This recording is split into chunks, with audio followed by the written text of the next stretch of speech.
Boa noite, Fernanda, Sofia, Fábio. Que sensação ruim aquela terça-feira. Sei lá, conflitou aqui, deu um problema e não entrava de jeito nenhum som, né? Tentei entrar até depois e, enfim, tá? Mas vamos então recuperar aquilo que a gente não conseguiu, né? Efetivar ali na terça-feira, a gente dá uma compensada agora, né? Vamos lá, né, gente? Prazeraço estar aqui com vocês, né? Obrigado aí por estarem prestigiando. Então vamos ver assim, ó, na realidade, então, a gente estava vendo na semana passada, a gente ainda está discutindo o período colonial. Quando a gente fala período colonial, são aqueles. Boa noite, Brenda. São aqueles primeiros séculos, né, da literatura brasileira, da formação. A gente não pode falar em literatura brasileira ainda, mas a gente começa a falar pelo menos de um processo em formação, né, uma literatura no século XVI, daquela que a gente viu, Carta de Caminha, literatura informativa, uma literatura sobre o Brasil, né, lembra aquele caráter predominantemente descritivo, sem valor artístico, aquela base documental. O século XVII aí já artístico, lembra que a gente estudou o Barroco, os autores Gregório de Matos Guerra, Padre Vieira, e aí o século XVIII, que a gente está discutindo, a gente vai avançar agora no debate, né? Que já é o arcadismo. Sempre importante quando a gente passa a discutir procedimentos estéticos, a arte, como eu sempre insisto, desde aquela primeira semana que nós tivemos lá no curso, né? Sempre importante a gente tentar compreender o processo histórico, o contexto, a época, né? Porque se a gente se reporta à época em que as coisas estavam acontecendo, a gente tem uma capacidade melhor de entender a expressão daqueles homens, daquelas mulheres no tempo, né? Digo expressão artística porque é reflexo daquilo que acaba sendo o entrecruzamento das diversas mentalidades, comportamento, que é gerado até pelas próprias possibilidades históricas, as mentalidades filosóficas, políticas, econômicas. Isso acaba reafirmando ou, de certa maneira, de certa parte, criando uma oposição à própria mentalidade do tempo, né? Fábio, vocês podem acompanhar ali, ó, que aqui eu não tenho como reproduzir, senão seria, né, uma forma interessante de estar reproduzindo slide a slide. Mas aquele material, inclusive, que vocês receberam, acredito que foi disponibilizado pelo Ensino, eu acho que foi até ontem mesmo que vocês, os autores do arcadismo, né, que foi o último material que vocês receberam. Só que a gente vai trabalhar hoje ainda com o anterior, que é aquele material que fala sobre a base teórica ainda do arcadismo, as características do movimento, o contexto do arcadismo, né? Mas se vocês tiverem como acompanhar pelos slides, beleza, que nessa hora aqui que eu vou passar com vocês, eu vou estar construindo basicamente aquilo que está ali, né? Só que não é aquele ainda dos autores do arcadismo. Tomara que a gente consiga chegar aos autores, mas eu acho que daqui a pouquinho a gente consegue pelo menos situar os caras, né, que produzem o arcadismo aqui no Brasil. Mas então, Fábio, é aquele materialzinho turma, né, do arcadismo enquanto contexto e características, tá? Bom, gente, então assim, ó, para a gente entender o século XVIII no Brasil, primeiro a gente vai ter que fazer uma discussão o que estava acontecendo na Europa. Tá? Aí sim a gente consegue transpor para o Brasil, né, as possibilidades que estavam acontecendo aqui, as necessidades locais também surgem novidades, né? E aquela intelectualidade da época, aquela elite cultural do século XVIII aqui na colônia, passa a debater também um pouco da sua história. Mas vamos lá então. Quando a gente fala século XVIII, acredito que até na última aula que a gente teve, que foi até a primeira nesse formato maior que a gente está tendo de 1 hora agora, né? Antes, vocês lembram que eram 40 minutos? Eu não me lembro exatamente, eu acho que eu entrava um pouquinho antes, né? Mas enfim, agora nesse bom formato de 1 hora que nós temos, foi a última coisa que até eu propus para vocês, foi fazer aquela reflexão entre o renascimento do século XVI, o histórico e também pega o cultural, com toda aquela base humana, na postura humana, voltada para o racionalismo, para o terreno, para despertar, né, o homem no seu tempo, e que ele sentiu potencializado a resolver os problemas pela sua própria tomada de consciência, pelo equilíbrio, pelo andamento mais racional. Lembra que ali a gente tem inúmeras teorias no século XVI, o Renascimento histórico, né? Fora a ciência, as navegações, a ciência náutica, a imprensa de Gutenberg, né? Mas nós temos ali também o heliocentrismo, os estudos de Galileu Galilei, Copérnico. Nas artes nós temos o conceito de perspectiva, surgem novas possibilidades também para arte pictórica, para pintura, como a tinta em acrílico, uma possibilidade nova de nuances de cores, uma paleta nova que se oferece para aqueles artistas, né? Então, a ciência foi, de certa maneira, uma forma que fez o homem despertar mais uma vez para aquilo que foi o desenvolvimento. Não vamos entrar aqui no debate, né? O que gerou o desenvolvimento, também as próprias desigualdades históricas, mas pensando apenas naquela resolução do homem terreno, né? Acreditando que é possível, sem apenas ficar prospectando as questões místicas e transferir para uma abstração. E aí também só fazer um parênteses aqui, né? Nada contra, né, gente, os procedimentos místicos no entendimento de cada homem e cada mulher, né? Toda projeção de fé legítima e pura tem que ser respeitada toda manifestação, né?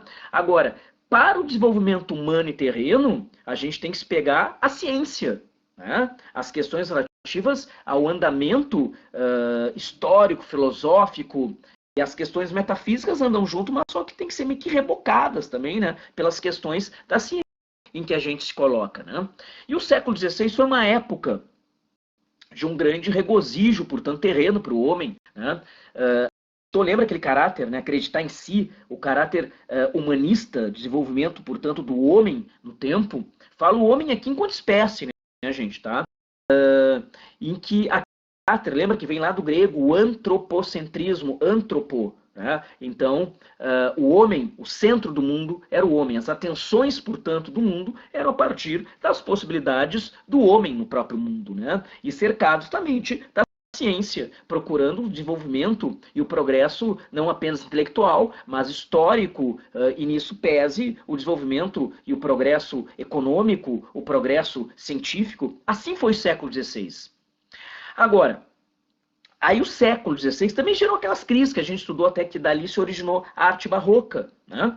Agora, aquelas crises, lembram, econômicas do capitalismo, que gerou uma concentração de riqueza, o espólio que foi vilipendiado de outros homens que baixaram a autoestima, não conseguiram ascender, aquele burguês entrou em crise, aí veio o processo das igrejas, né, reforma e contra-reforma, que gerou até uma estética voltada para a crise, para o conflito, que nós já estudamos a estética barroca.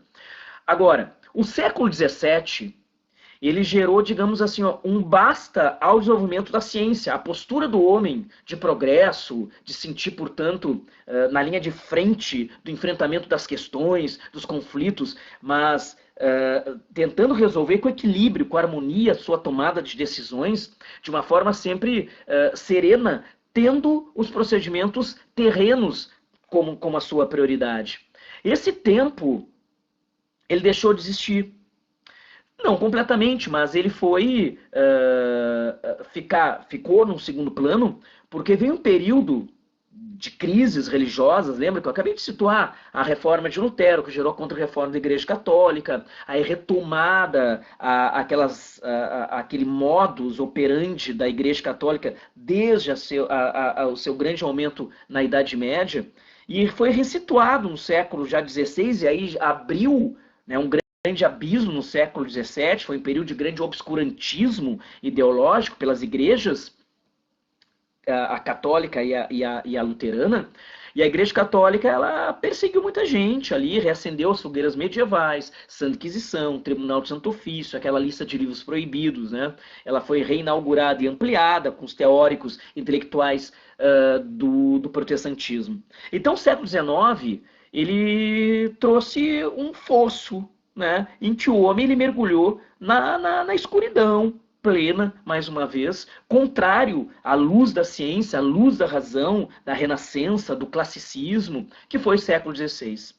E o século XVIII foi se despertar mais uma vez, né? Então, tamanha a escuridão do século XVII, que ali a gente estudou a arte barroca, lembra da contradição, do conflito e tudo mais, por esse obscurantismo das perseguições religiosas, no embate entre igreja católica e luterana, insisto nisso, para definir bem o contexto e deixar claro para todos e para todas. Agora, o século XVIII houve uma retomada da ciência.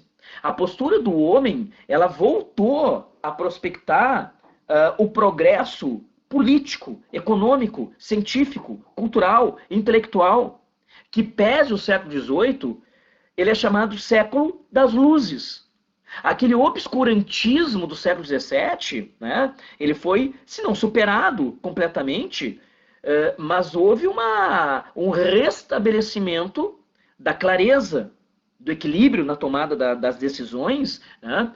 E a gente tem um substrato ideológico no século das luzes, e aí a minha ideia aqui, obviamente, não é aprofundar nada histórico, né? Vocês têm aí as aulas muito bem conduzidas pelos professores ali, o Ritter, o Ranir, que eu acredito que eles trabalham com vocês, e o melhor é feito para que vocês façam entendimento, as reflexões históricas. A minha ideia aqui, quando eu contextualizo, né, é apenas que vocês tenham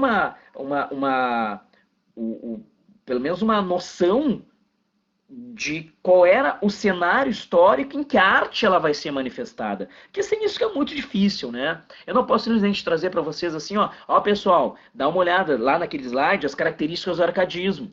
Não pode ser uma coisa solta, nada é tão solto assim, né, gente? Então acredito muito que a gente precisa construir isso, por isso que é muito importante, né, que vocês estejam também participando, pintou uma dúvida, coloca ali no chatzinho, né, que é a nossa forma de criar essa interação. Enfim, como eu estou falando para vocês, século XVIII é o século das luzes.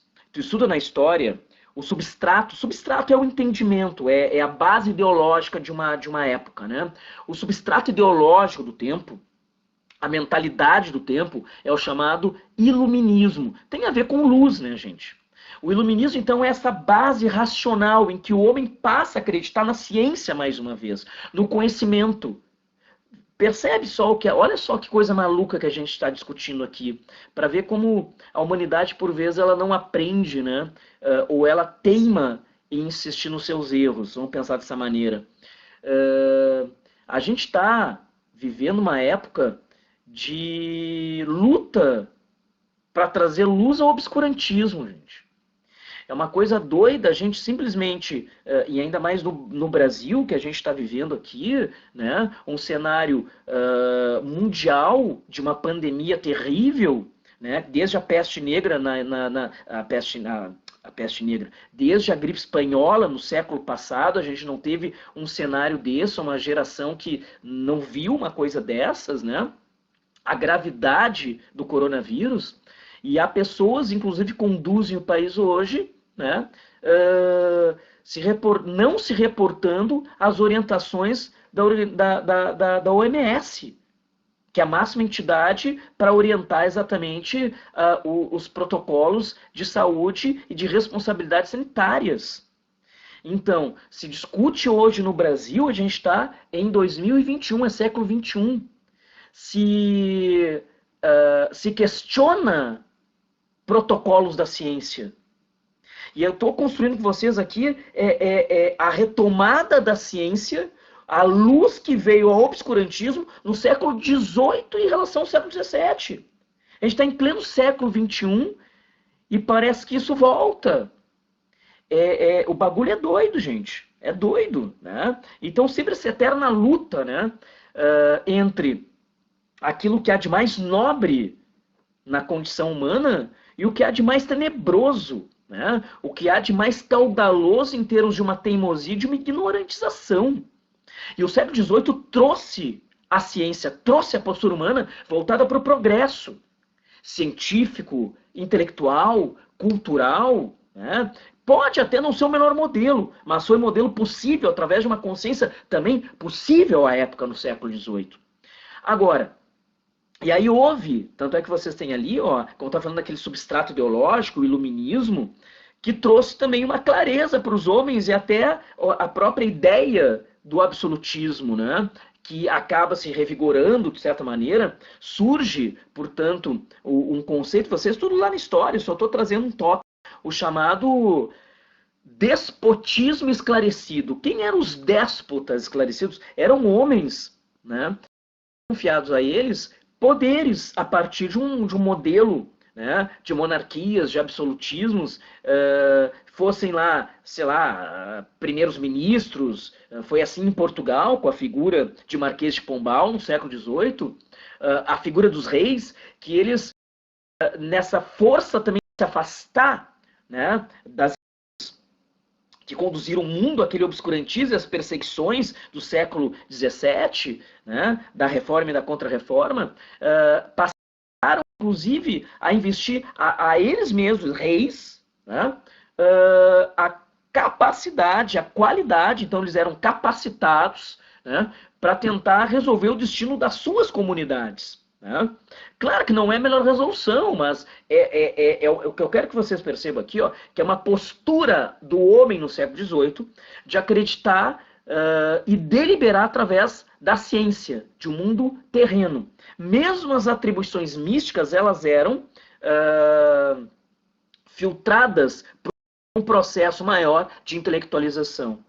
A pesquisa, o conhecimento ganhou, portanto, né, um status de esplendor, mais uma vez, quer dizer, era uma prioridade. Surgiu também um conceito que integraram vários grandes intelectuais do porte de um Rousseau, Montesquieu, D'Alembert e tantos outros, Voltaire, um grande pensador, e obras monumentais também, fascinantes, todas elas partindo de um procedimento de desenvolvimento terreno, buscando um progresso político-econômico. Daí que a contribuição destes grandes nomes, né, que eu acabei de citar, e outros tantos, é uma produção mais voltada para uma mentalidade, para um desenvolvimento político-econômico.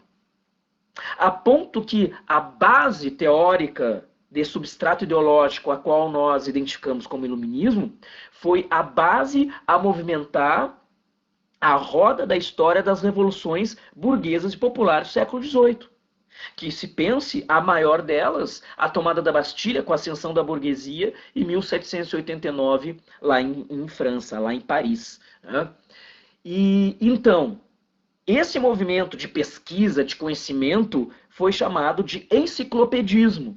Então, esse processo histórico da retomada da ciência, do progresso, da razão, então, nós temos o iluminismo, o enciclopedismo, o despotismo esclarecido, houve uma retomada da ciência, nós temos aí a primeira revolução industrial, que isso aí é muito significativo quando a gente pensa, né? Então, a primeira revolução industrial, que traz para a Europa um processo de urbanização.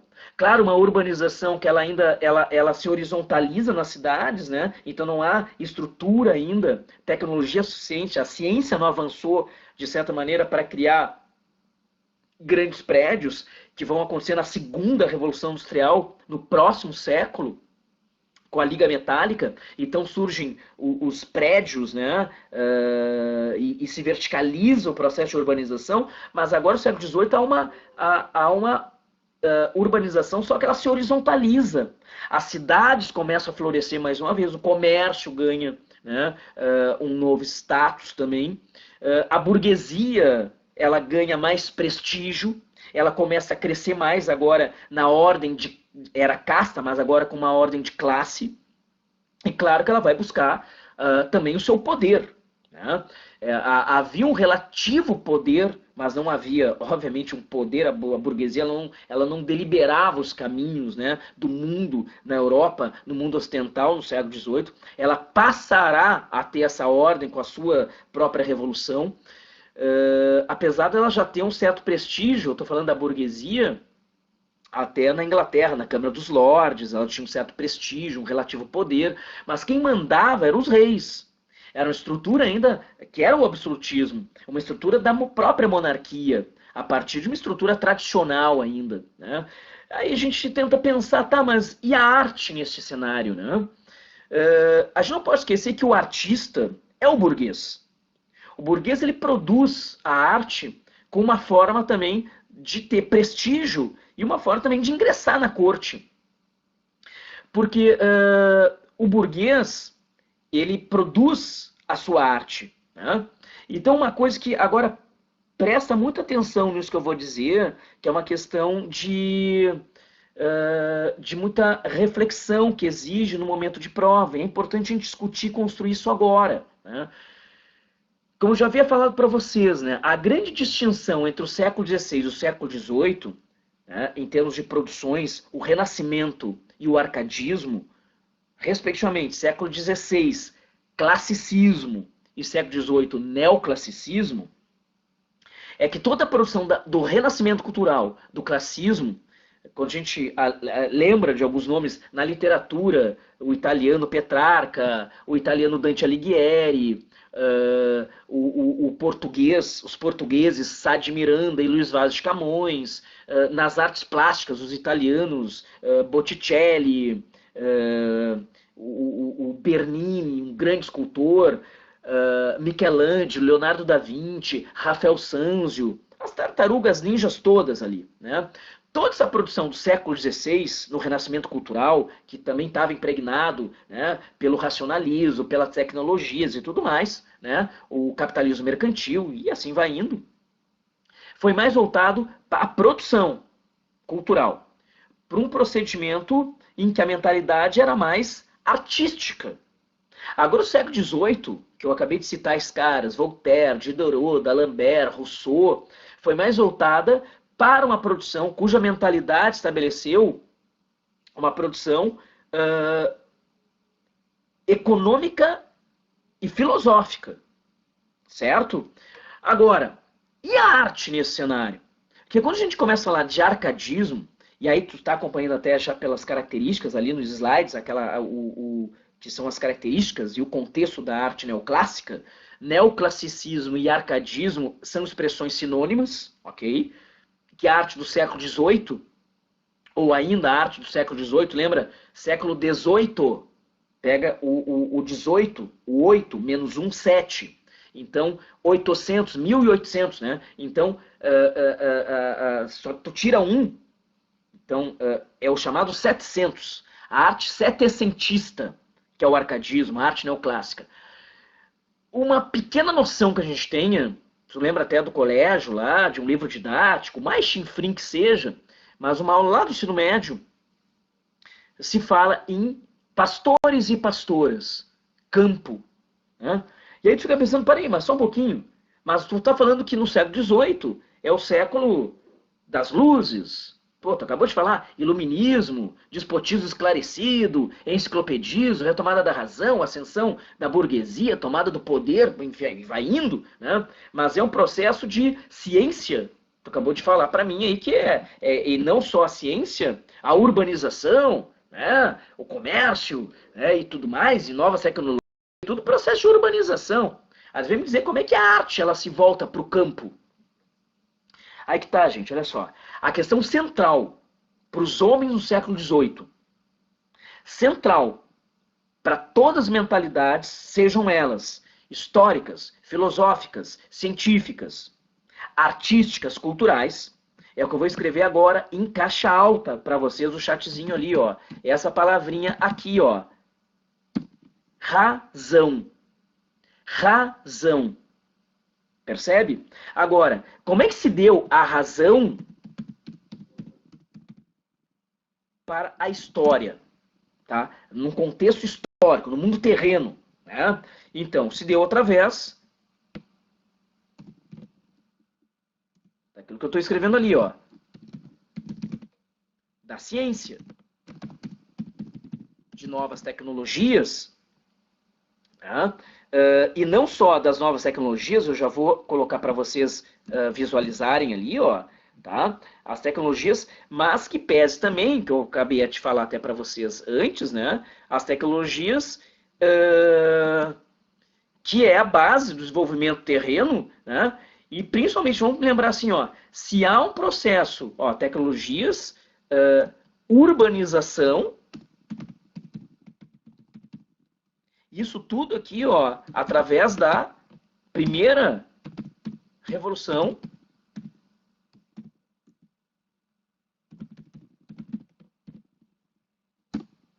industrial. Ali na história se deu dessa maneira.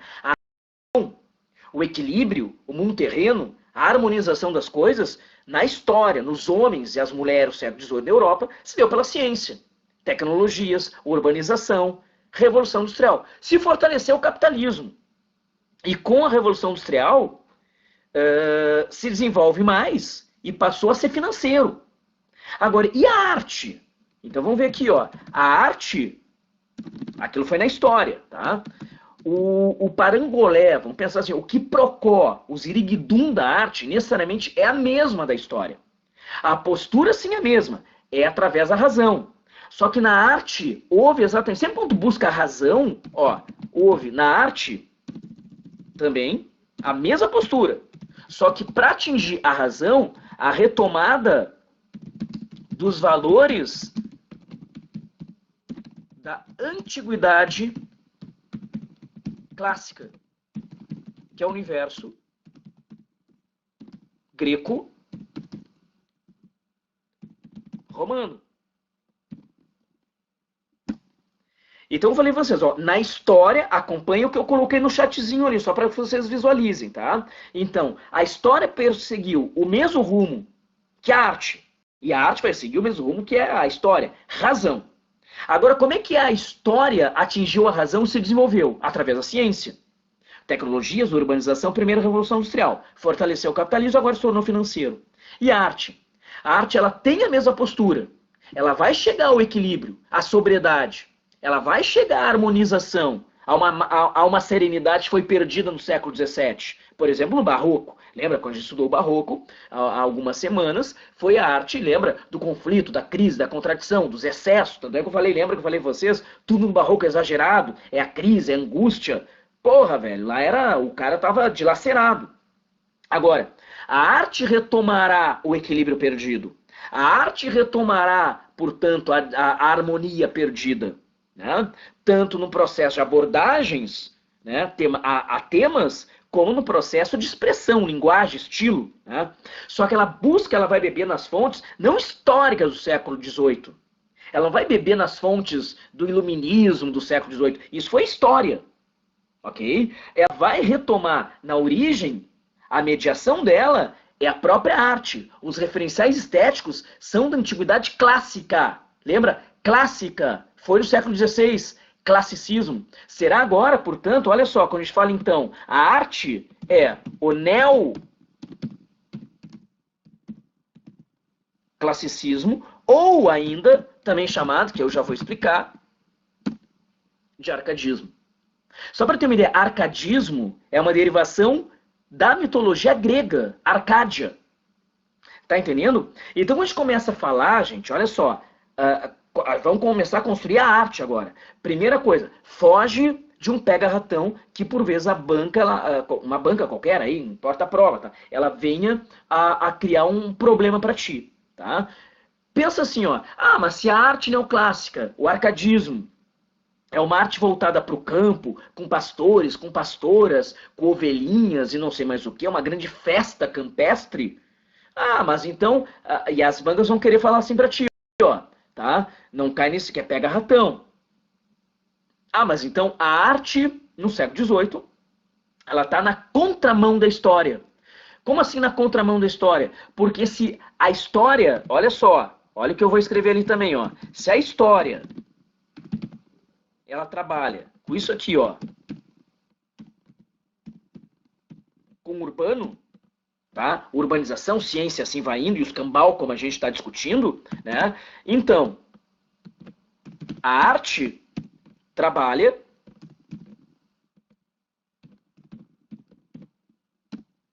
com rural. Só que a rigor, gente, olha, não é uma contradição. A arte ela vai buscar outros mecanismos, com a mesma postura, que é a razão. Aí tu pode dizer assim, tá, peraí, mas por que tem pastor e tem pastor então? Por que o mundo é rural na cultura árcade, no neoclassicismo? Sabe por quê, gente? Porque assim, ó, o que o tempo, o século XVIII, olha só, o século XVIII busca, isso aqui, ó, a retomada do equilíbrio e da harmonia. Porque o século XVII, que a gente viu, se perdeu. Aquele obscurantismo total. Tranquilo? Então, a história busca o equilíbrio e a harmonia de uma forma política, econômica. Se desenvolve, como eu falei a vocês, o iluminismo, certo? Economicamente, o capitalismo. Não estou falando que é o melhor dos mundos, mas é o que aconteceu lá para aquela comunidade europeia. Né? Agora, e a arte? Ela vai procurar o modelo na antiguidade clássica. E onde é que ele encontra o equilíbrio e a harmonia? Homens e mulheres vivendo mais uma vez em equilíbrio e harmonia, sem crise, sem conflito, sem obscurantismo, sem perseguições. Aí entra isso aqui, gente, ó, a chamada mitologia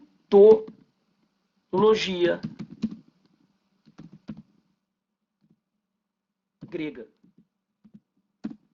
E a mitologia grega, ela traz um espaço, havia um espaço lá na Grécia, ó. Então, era um espaço em que homens e mulheres viviam em total harmonia junto à paisagem. Que espaço é esse? O nome era um monte. Era uma paisagem. Existe na Grécia. Né? Isso está lá na Grécia. É o chamado Monte Arcádia. Da arcadismo. Tá entendendo? E quem que vivia no Monte Arcádia? Sabe quem vivia no Monte Arcádia? Os homens e mulheres eram pastores e pastoras. Viviam numa total harmonia com o espaço. Sem crise, sem angústia, né? Acreditando na serenidade, o estado ideal. Né? Então, o que os artistas buscam um modelo? O modelo que eles buscam é a Arcádia grega. Então, por isso que a gente fala, ó, a derivação, arcadismo. Então, o que o arcadismo... Olha só, olha, isso aparece em qualquer livro didático. Ó, o arcadismo enquanto movimento artístico. Tá? Brenda, a gente está discutindo o século XVIII. Tá? Lembra assim, ó, o século XVII foi o barroco. Então o arcadismo no século XVIII, ele precisa retomar o equilíbrio que foi perdido no barroco. Então o século XVIII, que é o arcadismo, ele situa uma grande oposição a todos os desequilíbrios da estética barroca do século XVII. Então o arcadismo, olha só, é o que eu estou escrevendo agora, Brenda, quer ver? Ó, retoma o equilíbrio e a harmonia que foram perdidos no século XVII. E a gente estuda lá no século XVII, aí sim, né? O barroco. Porque o arcadismo é a arte do século XVIII. Tá? Então, assim, ó, que fique claro para todos e para todas. Brenda, dá um oizinho ali se tu entendeu. Só diz assim, ó, dá um oizinho, não entendeu, a gente volta, a gente tenta discutir um pouco mais. Pessoal, vocês estão escutando? Vocês estão entendendo? Nenhuma dúvida? Tá, gente, qualquer coisa, faz com uma Brenda, tá? Traz a dúvida, a gente vai construindo isso aqui. Tá? A minha preocupação é que o grande problema aqui, ó, é que eu não consigo ver a carinha de vocês, né? Tá? Então eu não consigo ver se vocês estão entendendo, tá franzindo a testa, se não tá claro, porque presencialmente a gente consegue ver, a gente consegue retomar algumas coisas, né? Então, se não entendeu, não pensa duas vezes, manda a pergunta, tá? Então, a arte neoclássica é retomada do equilíbrio e da harmonia. Tudo bem? Então, se vocês têm lá aquele slide, inclusive, os slides da aula sobre o arcadismo, né? Então, vocês vão ver lá a primeira característica, né? Essa aqui, ó.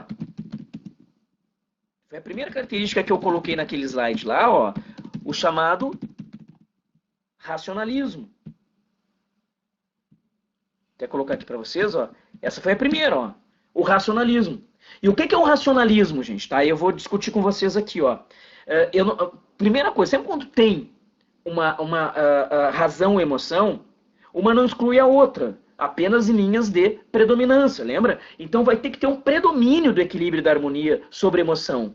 O racionalismo prevalece sobre a emoção. E se tem o racionalismo, se desdobra então isso aqui, ó, a presença da harmonia,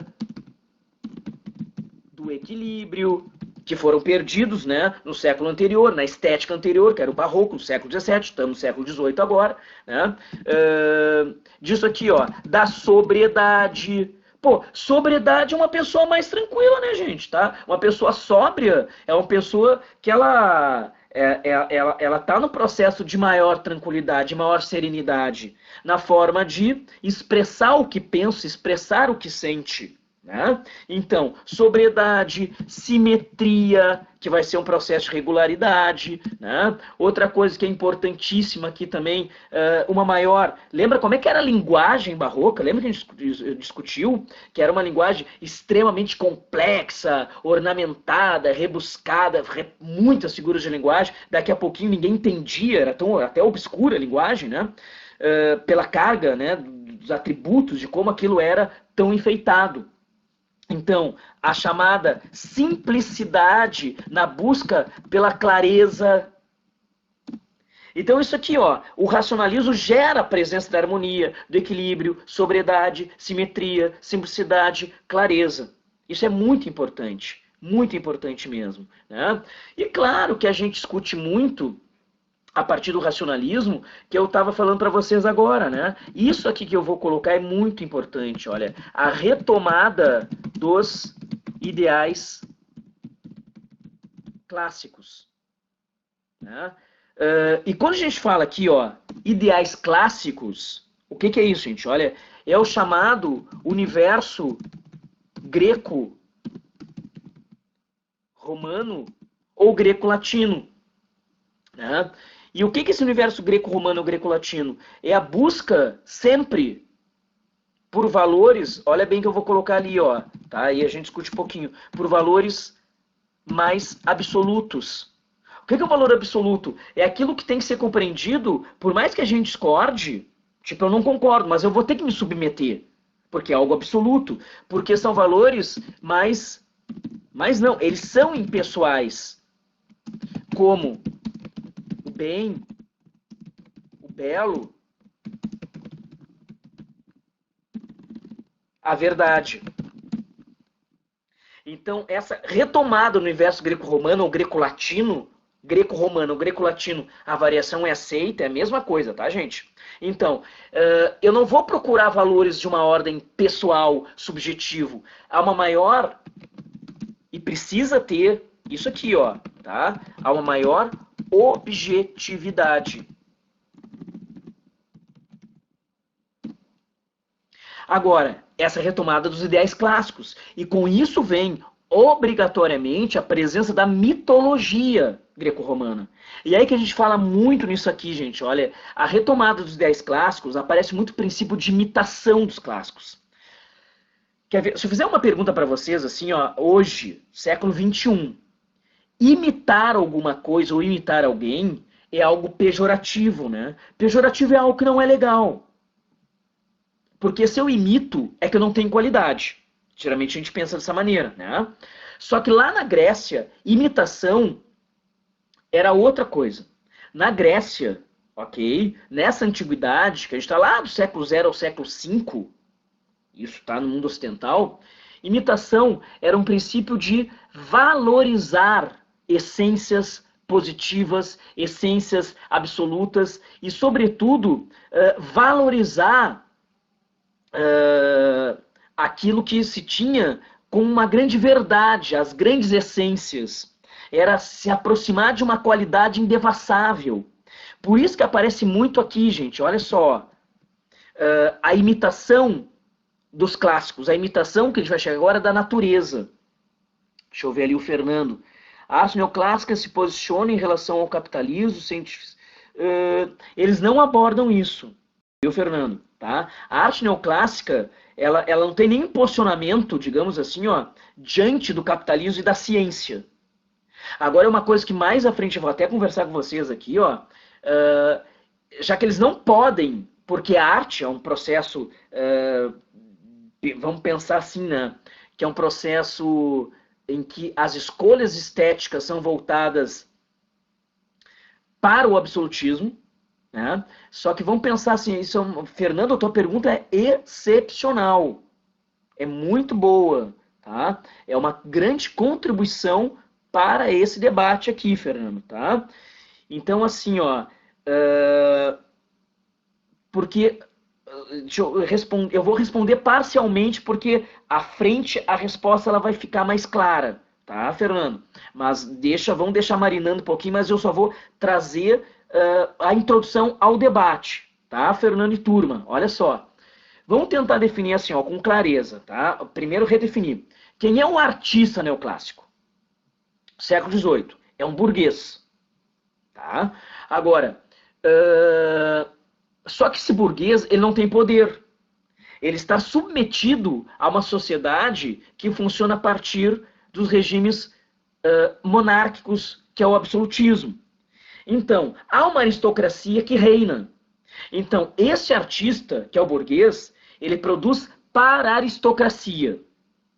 Agora vamos tentar compreender. Como é que um artista ele produzia? Ele não produz para ele. Ele tem que produzir para alguém que lhe banque. E vamos lembrar assim, ó, mais conceito histórico bacana, a partir da boa pergunta do Fernando.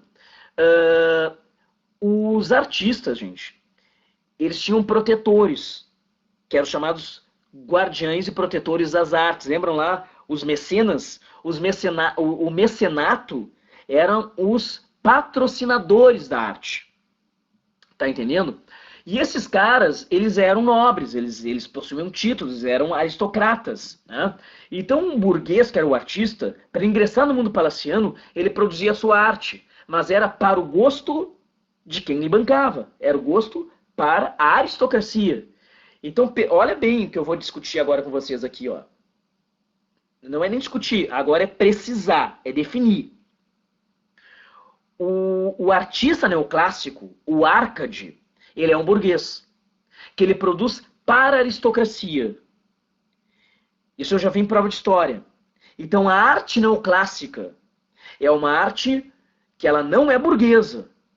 Ela é produzida por burgueses para a aristocracia. O destino final do neoclassicismo, da arte neoclássica, o arcadismo, é voltado para a burguesia. É produzido por burgueses, voltado para a aristocracia. Então o arcadismo é uma arte aristocrática, feita por burgueses. Então, encaminhando, só que parcialmente, Fernando, a tua boa pergunta, olha, os artistas neoclássicos, que são burgueses, em algum momento, que a gente vai ver mais à frente, a gente vai ter que avançar com as características, eles vão representar uma necessidade deles enquanto burgueses.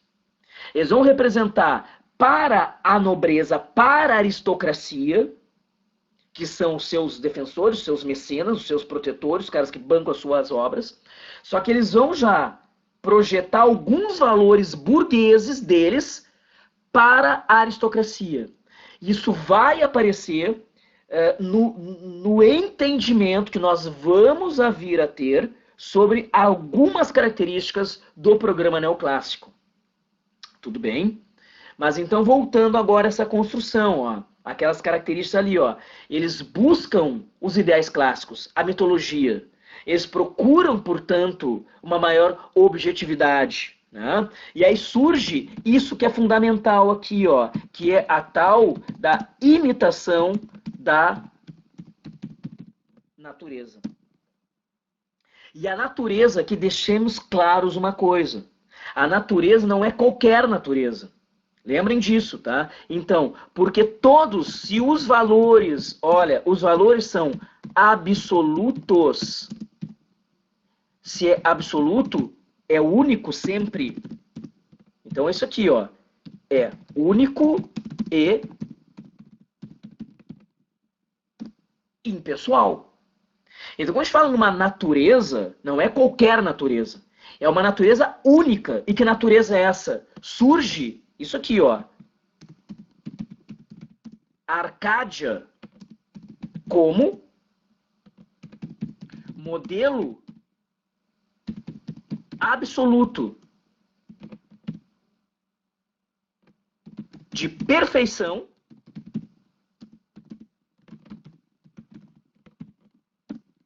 e de verdade. Então, toda noção de equilíbrio, toda noção de harmonia, toda noção de simplicidade surge na paisagem única, e eu insisto muito nisso aqui, ó, impessoal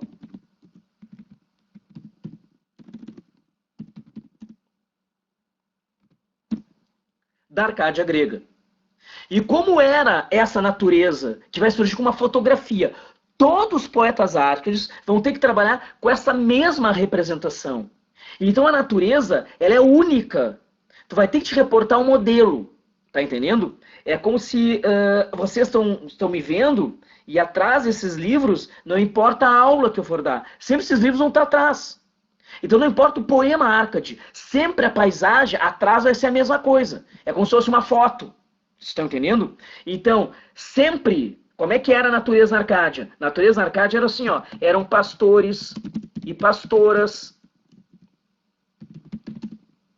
vivendo em harmonia junto ao campo. Com uma natureza aprazível, prazerosa. E como é que era essa natureza? Era assim, ó, imagina assim, ó, um céu límpido e azul, tá entendendo? Alamedas, imagina, sabe, corredores, tu tá numa avenida, né? Tem em Porto Alegre, tem aquela rua que foi considerada coisa de gaúcho, maluco, né? Tá? E Porto Alegrense mais louco ainda. A rua mais bonita do mundo. Você já deve ter ouvido falar essa porra aí, né? Tá? Que aqui no Rio Grande do Sul tem essa mania, né? Tá? Tudo aqui é melhor. É um estado quebrado, né? Todo mundo aqui tomando cu, né? Os butiá já caíram do bolso, né? Mas aqui, lembra, né? O maior jogador era, no tempo do Ronaldinho Gaúcho, era do mundo, era gaúcho. O Papa veio aqui e se tornou gaúcho, né? A Gisele Bündchen, a mulher mais bonita do mundo, é gaúcha. Sabe, é uma coisa, uma esquizofrenia coletiva, né? Aí os caras inventaram que que é muito bonita a rua, a Gonçalo de Carvalho, que inclusive ela é paralela ali à Independência. Tá? Então tem ali, ó, a Independência, aí tem a André Puente, a Gonçalo de Carvalho, quem vai pro Shopping Total ali, né? Ali é o bairro Floresta, né? Então a rua mais bela do mundo, que é uma rua que tu caminha, ela é bonita mesmo, porque ela fecha um túnel verde de árvores. Então se fala Alameda, tu imagina, é um caminho, um percurso, né, arborizada. Então se fala muito que lá na Arcádia havia as chamadas alamedas floridas. É o que eu acabei de escrever ali, ó. Céu límpido e azul, alamedas floridas, pastores conduzindo o seu rebanho. Era uma ideia total de harmonia, um prazer diário, né? Para eles era esse, era a harmonização. Então todos os autores do arcadismo vão ter que representar essa natureza. A natureza ela é única, ela não muda. Então uma natureza, isso vira então, olha, um cenário fixo e impessoal. Tá entendendo? É uma natureza decorativa. É assim que aparece nas provas. Por que eu estou insistindo muito nisso, gente? Tá? Eu vou passar para vocês um testemunho ainda do tempo que eu era guri, meu. Olha, faz muito tempo isso aí, dinossauros cruzavam a cidade. Né? Lá no ensino médio, a professora era muito esforçada. Tá? Só que só tive um ano de literatura, proleta, fiz curso técnico, né? E E aí, só que faltou, imagina, eu tive 1 ano de literatura em 3 em 1 ano. A professora, ela fez o que pôde, cara, né? E era muito boa professora. Só que mesmo assim, ó, ela chupou um drops que ela não trabalhou com esse conceito. Porque o que acabou acontecendo, olha, ela explicou o processo do arcadismo da natureza, tá? Os pastores, pastoras, ovelhinhas saltitantes, assim vai indo. Só que vem um movimento posterior, logo na sequência, que é o romantismo. E é muito forte a presença da natureza no romantismo. Então tem 2 movimentos artísticos, século XVIII e o século XIX, arcadismo e romantismo, que a natureza está presente no programa estético. Só que tem uma grande diferença da natureza romântica para dos árcades.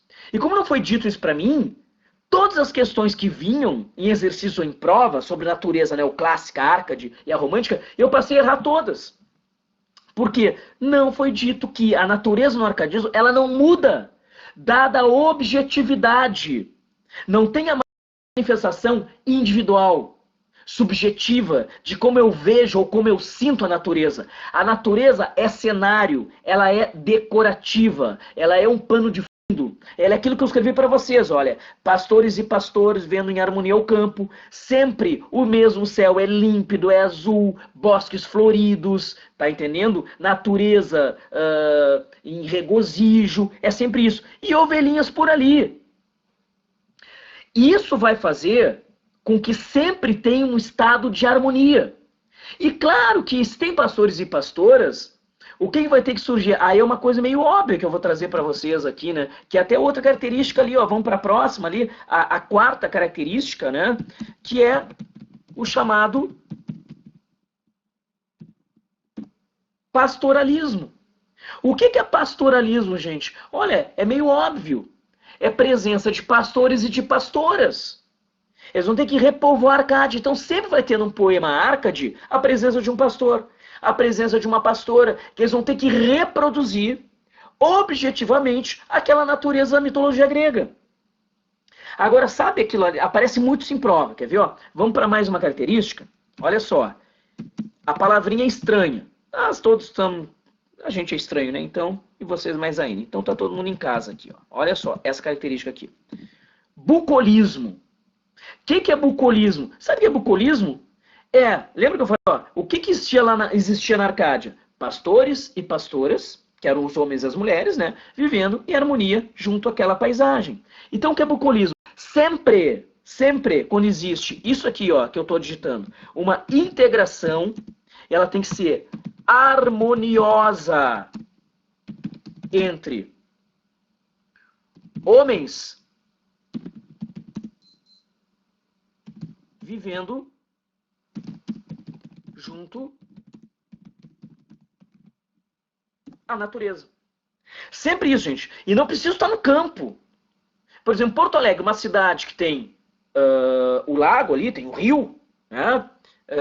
Ou qualquer outra cidade, né, gente? Ou nem tá ali. Tem uma praça, obviamente que agora, né? Em distanciamento social, a gente não pode sair. Se não pode sair, desculpa, se é possível, fica em casa, né? Lembra disso, né? Agora, mas vamos lembrar quando a gente podia, né? Ir tomar um chimarrão numa praça, velho. Tá entendendo? Cara, tu vai para uma praça, né? Tomar um chimarrão ali, ler um livro, sei lá. Tu tá procurando um momento de integração. Então há um clima bucólico, até numa praça de um centro urbano. Então, mas sempre quando o homem busca se integrar à natureza de uma forma harmoniosa, é um bucolismo. Então, o clima bucólico é sempre isso, gente. No arcadismo tem que ter bucolismo. Porque o pastor e a pastora em harmonia junto àquela paisagem única da Arcádia. Só que aí pinta uma outra grande coisa que a gente vai ter que discutir. Quer ver, ó? Surge um tema. Quer ver, ó? Sabe qual é o tema? É o amor. Porque, vamos combinar, se tem pastor e tem pastora, vai ter que surgir essa representação temática que é o amor. Agora, só criou um problema, né, para esses artistas. Como é que o amor ele vai ser trabalhado? Né? Porque o amor ele gera emoção, ele gera uma base subjetiva. E não pode ter, lembra a primeira característica lá no alto, ó, que a gente começou a discutir, racionalismo, predomínio da razão sobre a emoção. Então o amor, ele será, olha só, racionalismo. racionalizado. É difícil, né? É difícil fazer isso. Então, como é que eles vão ter que racionalizar o amor? Eles vão ter que fazer isso aqui, ó. Eles vão ter que criar uma estratégia, né? Que vai ser a anulação das abordagens em que a subjetividade excessiva prevaleça.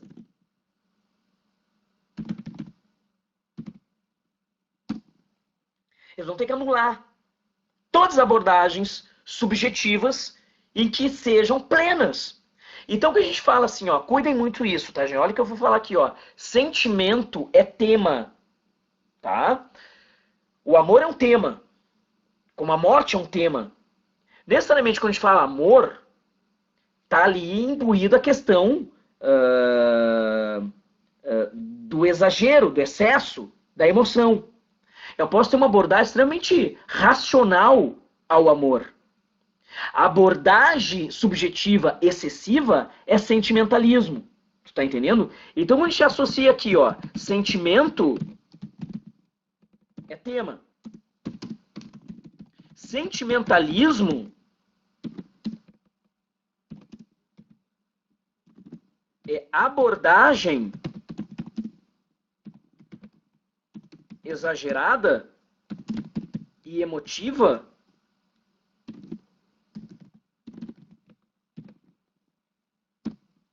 aos temas. Tá, saiu, digitei errado ali, tá? Sentimentalismo. Não, sentimentalismo. Então, sentimento é tema. Sentimentalismo é abordagem exagerada e emotiva. Então, eles vão ter que fazer, para anular as abordagens mais subjetivas, eles promovem isso aqui, ó, uma destruição para falar do amor, tá? Tudo isso é para falar do amor. Sentimentalismo. Como é que eles vão destruir o sentimentalismo? Uma coisa, gente, olha, escuta com atenção. Tá quase terminando aqui, ó, mas escuta com atenção, tá? O movimento Arcade não tem prosadores, é apenas poesia. É um movimento estritamente poético. E a poesia, o eu lírico que manifesta, né? Toda a carga de sentimentos. Então, eles vão promover aqui, ó, a anulação do eu lírico. Eles destroem o eu. Aí surge uma manifestação impessoal.